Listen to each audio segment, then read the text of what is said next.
do something a little bit different today. And this right here isn't gonna be like a video where I show you guys some kind of geography content or where I talk to you about some kind of a tech tool, but rather what I'm gonna do is I'm gonna talk with you a little bit about cheating in 2022. For a little bit of context, those of you who've been following me for a long time, a lot of my videos have to do with geography and world history. A lot of my videos have to do with EdTech and Schoology and all these different types of topics. And the reason is because I was a teacher for 13 years where I taught geography and world history in a classroom setting. And then I kind of moved up into our district office where I worked as a technology coach. And finally, now I'm working as one of the admins for our full-time virtual program here for our students. And so it's been kind of a journey. I have a lot of different types of things that kind of play into who I am today as an educator. And one of the things that I like to do here is our district will have regular conferences where we do these conferences to teachers in our district. We get them to come together and teach other teachers about the great things that they're doing in their classrooms, which is fantastic. I've always loved attending other sessions.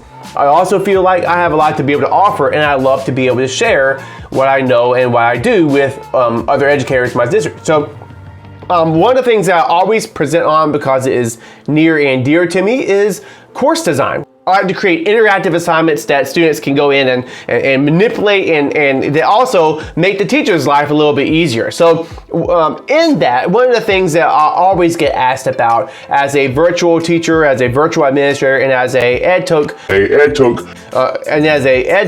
coach is why do you do to stop students from cheating? We have issues where in 2022 it's super easy. Let me give you an example. I actually went and subbed for a class recently when we had COVID shots. Everybody got sick and we had a bunch of vacant positions in some of our schools, and so a lot of us at the district office went in and subbed for a class. And remember a little bit about what got me in education in the first place, which is really, really cool. But I'll also say that in this classroom, the students didn't know who I was or didn't know my background, didn't know I had a system admin privilege in Schoology and that I know my way around live sessions. And I actually had these two students in this class. It was an English class. They were taking a quiz and they were actually doing a Teams conference with one another during the quiz where they were able to screen share and share each other's answers. I mean, as I'm walking through, they're doing stuff like they're minimizing the screen and I saw at the bottom you've got the taskbar that kind of shows what's open. And I was able to look at that and see that these students had Teams up and that they were actually sharing the test. And this is happening during class, okay? So this is a actual classroom instruction time. These students are taking this test, and I'm just thinking, how many times have these students and others done something similar to this where they're not even Googling? I mean, we think about students searching stuff up, but in this case, these students were actually just sharing their screens on a Teams call. And I'm thinking that's pretty crazy stuff, and that's been new. That's a new development in our district. We started using Teams after I left my classroom. So what I want to do is I want to just talk a little bit about cheating and what it actually entails and how can we stop students from doing this. In short, I think it all has to do with how you plan your class. Okay, if I'm honest with you, you can plan around cheating in your class in ways that's going to prevent it, but it is going to take a little bit of upfront planning, as does anything worth doing. And so with that said, let's talk about it. The first thing I'm going to challenge you to do is I want you to think about designing around skills that students need in order to be successful in your class. Okay, so we've always taught content. That's really a very old school way. All right, we like to, I'm a social studies teacher. I like to teach students about social studies, and the cold hard truth about it is, and you know, I've said this recently in a conference I gave, is students don't necessarily care about what it is we're teaching. Okay, now that's a hard pill to swallow because I went to school to be a social studies teacher, so I want to be able to teach social studies content to my students. But how many times have I heard, and how many times have we all heard something similar to this, where a student says, "Man, Miss Val, I love you, but I hate your class."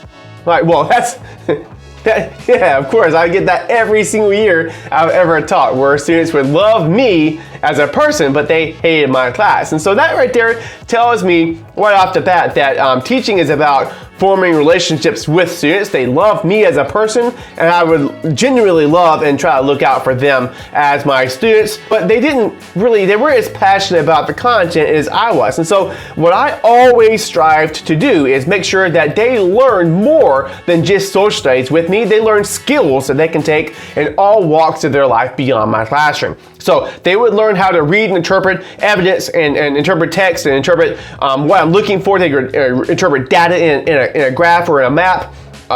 We looked at things like this that they could take to other classes with them beyond me, and also where they could go into college beyond. One of the things that made me feel better than anything as a teacher is when I had a student who was taking college level sociology, and she told me, a lot of this stuff that I'm learning in sociology is stuff that I learned in your geography class, Mr. Fowler. And I'm like, you know what, that's the goal, because I remember also having things I learned in, say, US history or in world history back in my own high school time that was kind of like in the dormant part of my brain all the way up until college, or all the way up until I'm teaching my own students. And it kind of pulls back, it comes back out of me. And I remember these things, and I'm able to impart those things on my own students the same way that my teachers imparted them on me. So the first thing I would do is say, design something around a skill, rather than give a multiple choice test question or a multiple choice test that has a bunch of different questions that test what students are able to memorize about something. Include maps and charts and graphs. Have reading passages in there where students are going to read and then have to share with you an interpretation of that content with evidence to support. So they may not think the same thing as the next student about the content, but they at least can show you that they were able to pull evidence from that text and demonstrate why they felt the way they did about it, which is so super important. When we look at like our political scene today, we want students to be able to pull out the nuggets of truth that reinforces how they feel about something, because we don't want people just feeling some way because other people tell them to, or we don't want people to write down an answer because the book says that's what the answer is. We want them to be able to understand why they feel that way, and also be able to know that in the context of what the data shows. So if I'm going to ask students about where do people speak a certain language in geography, I want them to not only be able to ballpark the region where the language is spoken, but also explain why that language may have diffused in the way that it did. And there might be a lot of different reasons for that, but what I'm looking for is them to tell me why, and also to show me using some kind of evidence from what I've provided for them to be able to explain that thing. The second thing I'm going to say in terms of trying to maybe plan around to prevent cheating in your classroom is to give students the opportunity to practice. A lot of times teachers are saying things like, you can't stop a student from Googling, or Google is the enemy of the world. Right? We can, everything is there. They're always going to try to search things up and find the answers without actually doing the answers themselves, or without actually knowing the material. They spend more time cheating than they do actually learning and trying to regurgitate what it is they've learned on the test. Well, the thing is, you're not going to get rid of Google, so why not embrace it in a way that you can allow students to use it for practice purposes while they're learning, so that it doesn't become a thing that is destructive to your classroom and destructive to the student's ability to take an assessment honestly, but it becomes a tool by which students can learn more about the content you're teaching.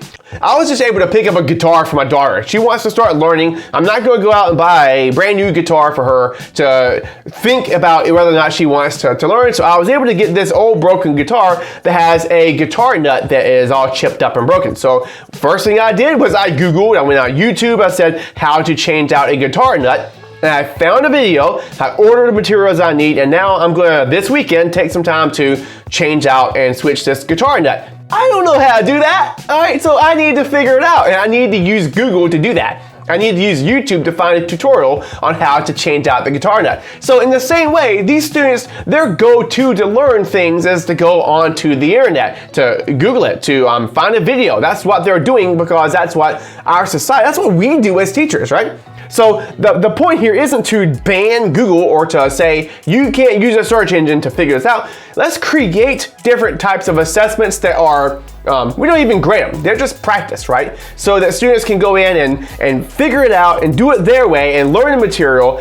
Then on the test, they're gonna go in, that's where they're gonna actually prove to you what they know. And let's let Google and let's let practice be part of the study process for how these students are gonna learn those things. Right along that too, I'm gonna say number 3, don't pull stuff off the internet. Man, I've seen where teachers are gonna pull a project off the internet, or they're gonna pull test questions from Kahoot or something like this.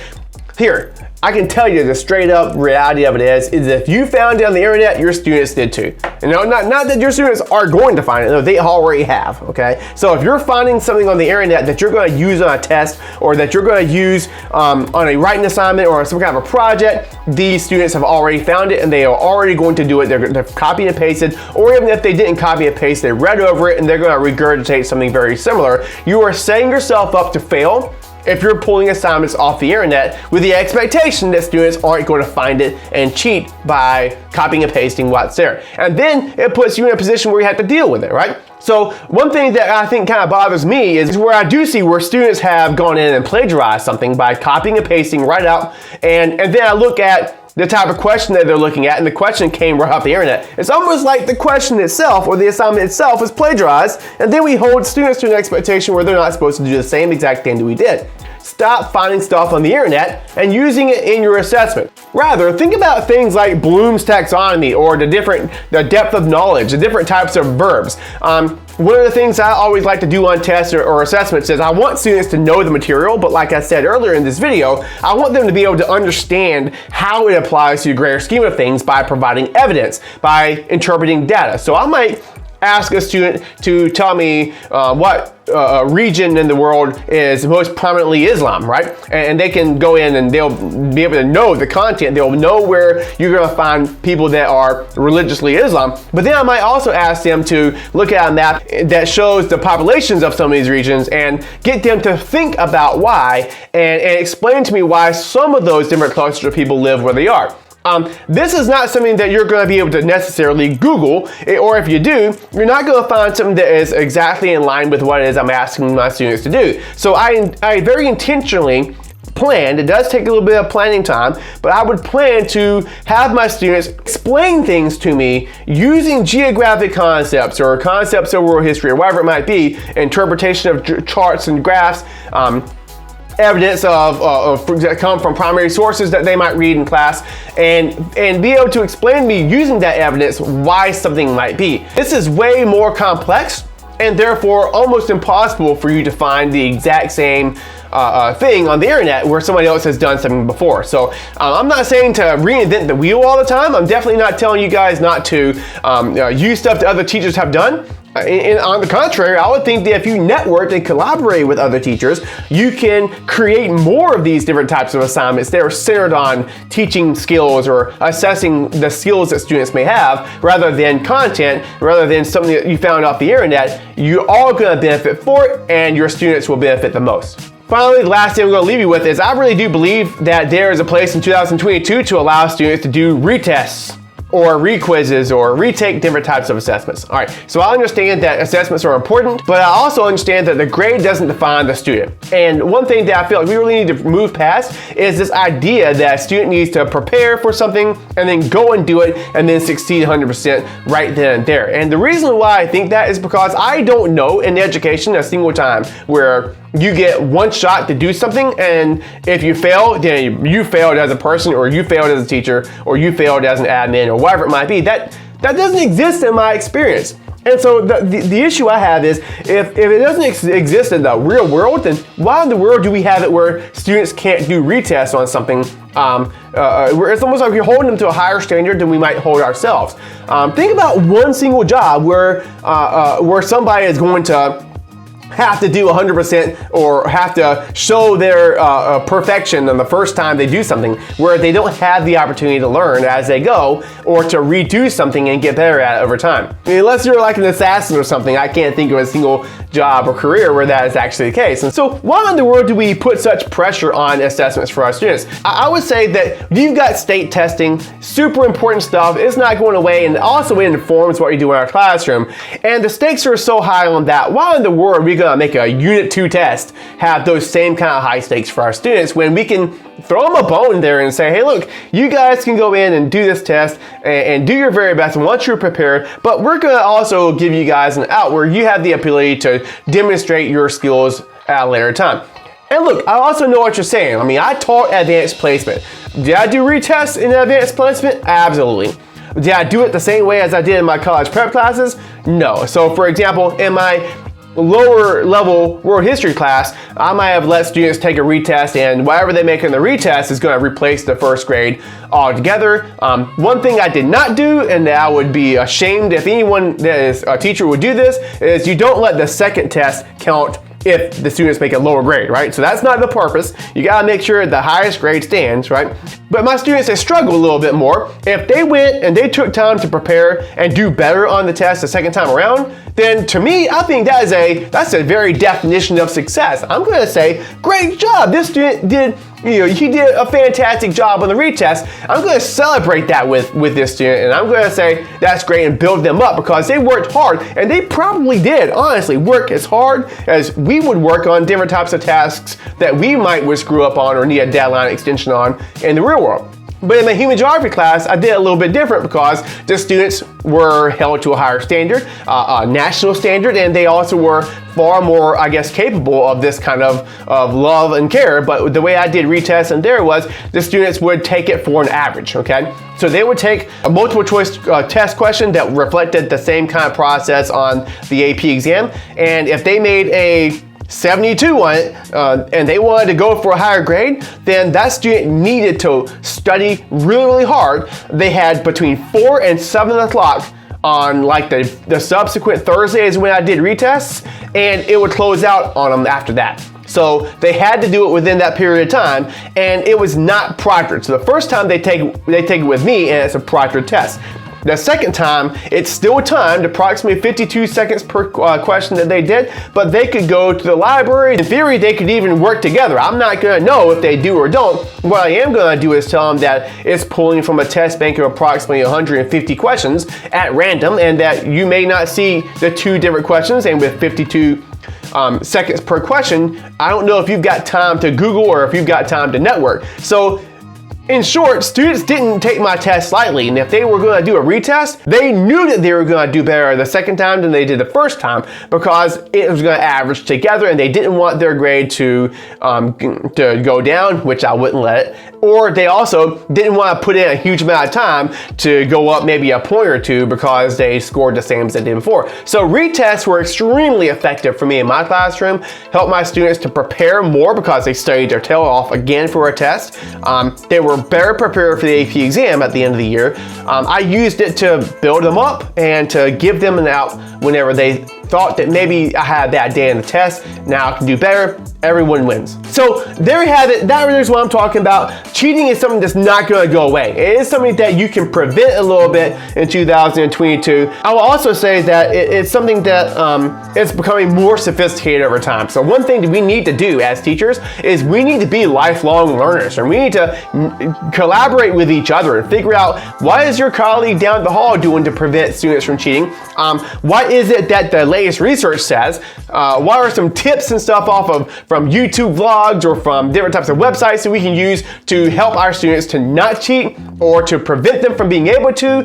And also, we gotta think of ourselves. We gotta think, what is it that's best for our students anyway? Like, is it really cheating if a student is using Google? How can we integrate that in a way that's actually gonna make it be a useful tool for students in the same way that it's a useful tool for us when we need to know how to do something? I hope that this is insightful for you guys. Don't forget to like, subscribe, share with a friend or a colleague if this is something that's helpful for you, and I'll see you guys in the next video. Thanks.